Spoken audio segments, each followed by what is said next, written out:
Hello everyone and welcome to Tombstone Disc Golf.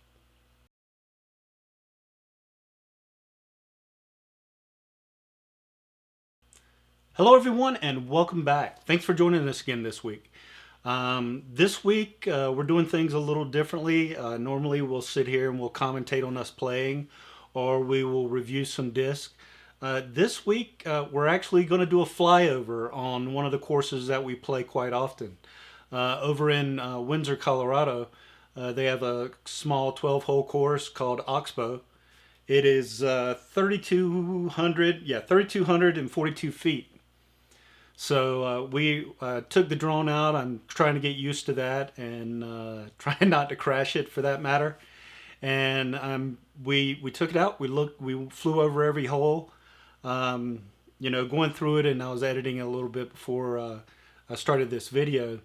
I think we captured it pretty well. It's a little rocky in some spots, but hey, I'm learning. I'm learning to handle that drone in tight situations, and also, just trying to capture everything that I think you guys would want to see on the course itself. So, without further ado, let's jump right into it. This first hole here is 362 feet.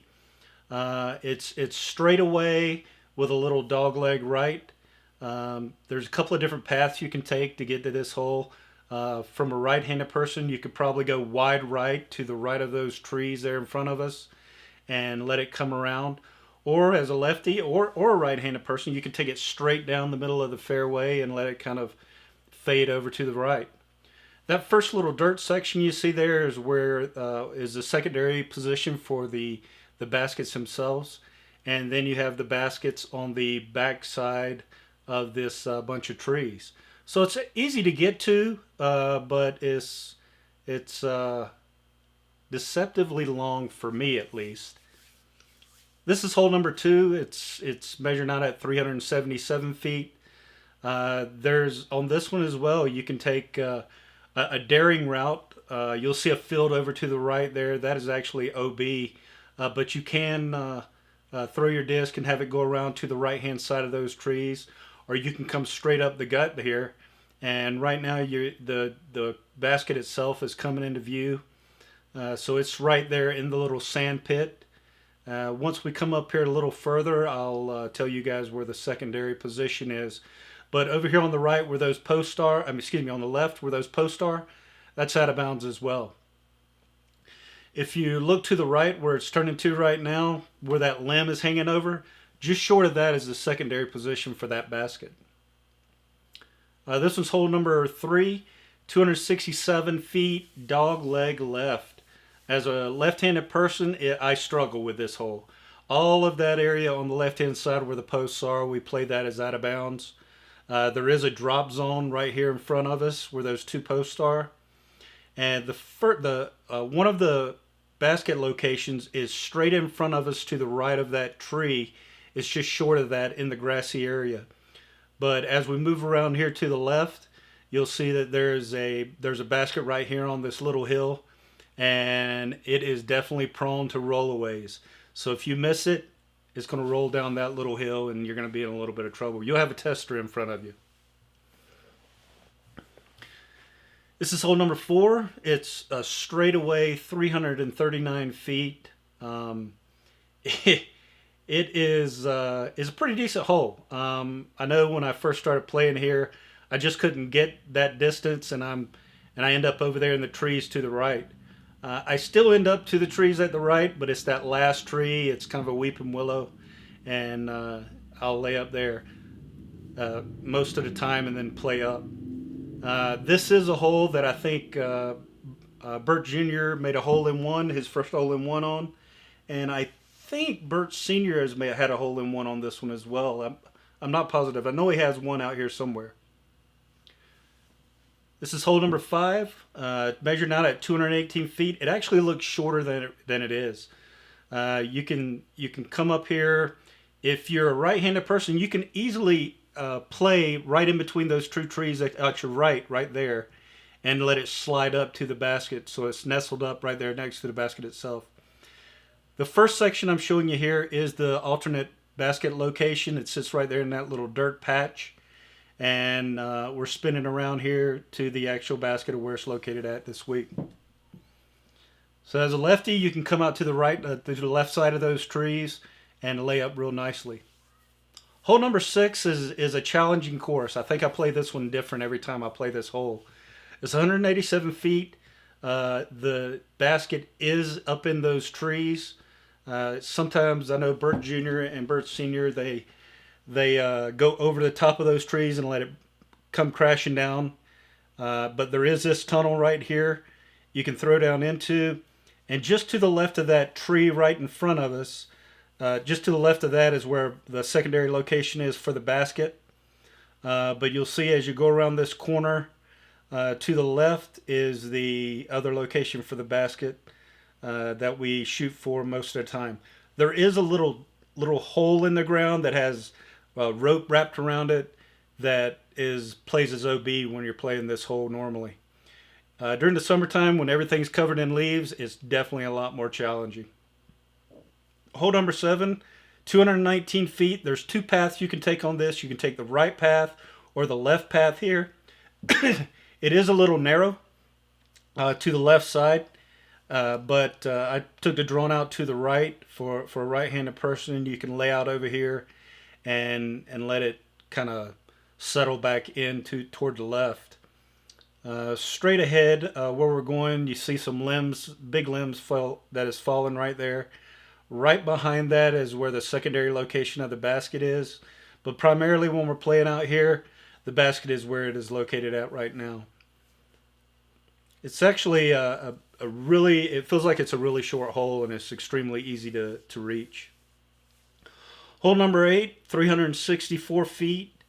A lot of people go on the right-hand side over all those bushes there on the right-hand side because it is kind of a zigzag shape hole. I'll throw straight down the middle here and let it tail off into that elbow to the right, where we're gonna swing around to, and just kind of lay up in there and just have a little short approach shot for me. I know some folks, they do go down the right-hand side over the big bushes. Gives them a straightaway shot. It should nestle up pretty close to that basket if you can get at the distance. The ditch over to the right-hand side, we don't play it as OB.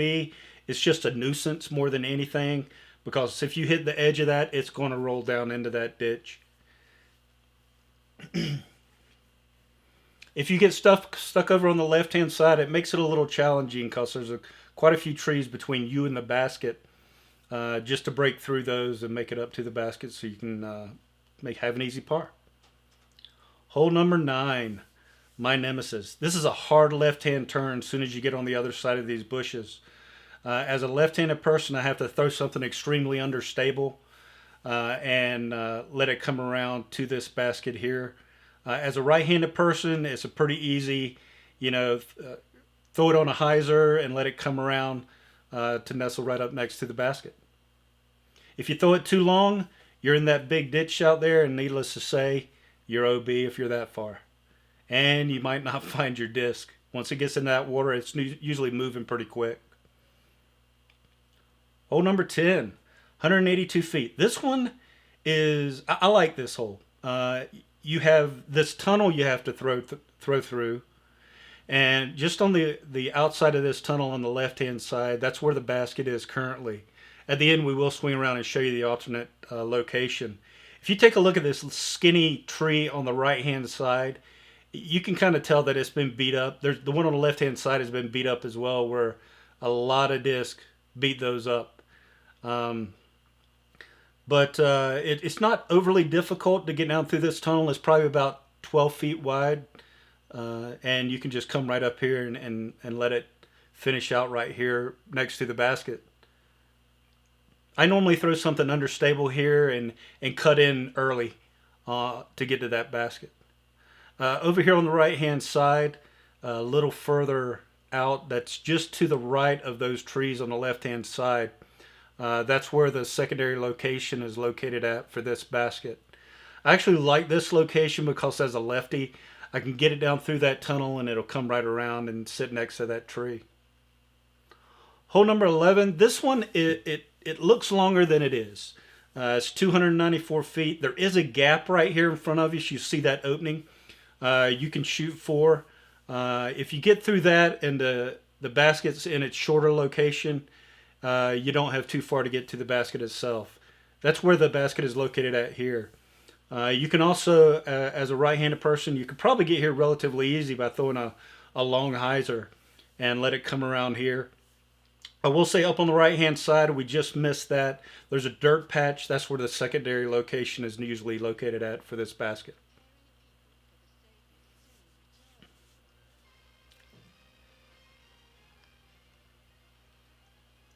And the last hole here, hole 12, it's at 209 feet. This is another one that I will say looks shorter than it is.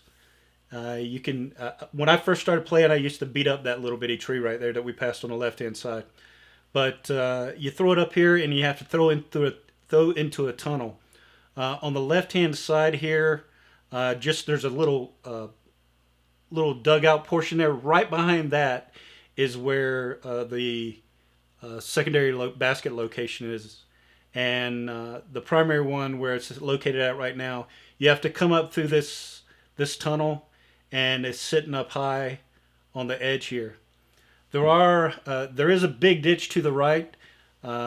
Sometimes there's water in it. Lately, I know there hasn't been, but you're having a bad day if you get over there. I will say if you throw it far enough on the right hand side, you still have an opening to throw up and get to the basket that's sitting up here on top of the hill. But if you drop it short of the trees before you go into it, you're struggling to get up here and have a par because the trees and all are pretty thick. So that's Windsor. It's called Oxbow. I don't know. I can't remember if I said that. I think I said that in the beginning. But it's called Oxbow. It is one that we like to play quite often. We'll go out there and just hoop it up out there. It's not an overly challenging course, but there are some holes that really make you work on your fundamentals. I like those types of courses to kind of make sure you're fine tuning all of your game. The first hole, if you go back and watch this video again, teeing off on the first hole itself, there's trees on the left hand side, and generally, if I try to get on it, I'll end up pulling right there, and I'll end up hitting one of those limbs, and it'll drop straight down. It's in my head. Every time I get up there, I'll sit up there and I'll warm up, won't hit the tree at all. I'll get up to tee off on this hole, and I'll hit those limbs every time. One of these days I'll be able to get it out of my head. Let's hope anyway. So I hope you guys enjoyed this flyover on Oxbow. We were trying something different this week, and let me know what you think. If you enjoy it, if you'd like to see more of these on other courses that we play, I promise I will get better with flying this drone so it won't jerk around as much, and see if we can't get down there next to the basket. Sometimes I was walking with the drone, other times I wouldn't, and I'd get down closer to the basket. But yeah, it was one of our first tries at videoing on a drone to video the course itself. I enjoyed it. We didn't crash, so that's always a plus. But definitely let us know what you think. Next week, I've got a couple of boxes that have been delivered. I ordered a few things this past week, and they're slowly starting to trickle in. I think I'm going to have 4 or 5 boxes once I get here. And this is actually not something for me.